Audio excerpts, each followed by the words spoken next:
शिवसैनिकाच्या केसाला यापुढे धक्का जरी लागला तरी याद राखा आम्ही त्यांच्या पाठीशी आहोत, असा इशारा शिवसेनेचे सांगली जिल्हा संपर्क प्रमुख योगेश जानकर यांनी दिला आहे।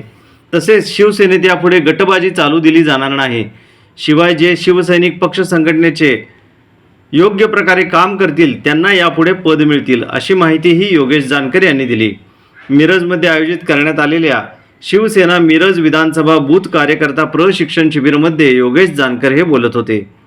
भाजप राष्ट्रवादी हे आपले मित्र पक्ष आपल्याला विचारत नाहीत, त्यामुळे त्यांना आपली ताकद दाखवा। ज्यांना भारतीय जनता पक्षात जायची इच्छा नाही त्या कार्यकर्त्यांना शिवसेनेत घ्या, असे आवाहनही योगेश जानकर यांनी यावेळी केले। यावेळी सोलापूर जिल्ह्याचे संपर्क प्रमुख चंद्रहार पाटील, जिल्हा प्रमुख बजरंग पाटील, महापालिका क्षेत्र प्रमुख मोहन वनखंडे, संजय विभूते, राजेंद्र नागरगोजे सर, नगरसेवक सागर वनखंडे, पंचायत समिती सदस्य ललिता काकी शेजूळ, मिरज शहर प्रमुख विनायक सूर्यवंशी, किरण राजपूत यांच्यासहित पदाधिकारी शिवसैनिक मोठ्या संख्येने उपस्थित होते।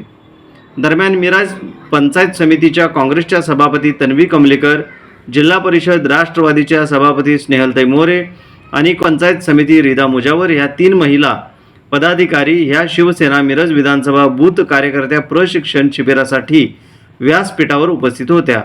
तर राष्ट्रवादीचे नेते महेश मोरे हे सुद्धा शिबिरास उपस्थित होते, त्यामुळे राजकीय चर्चेला उधाण आलेलं आहे।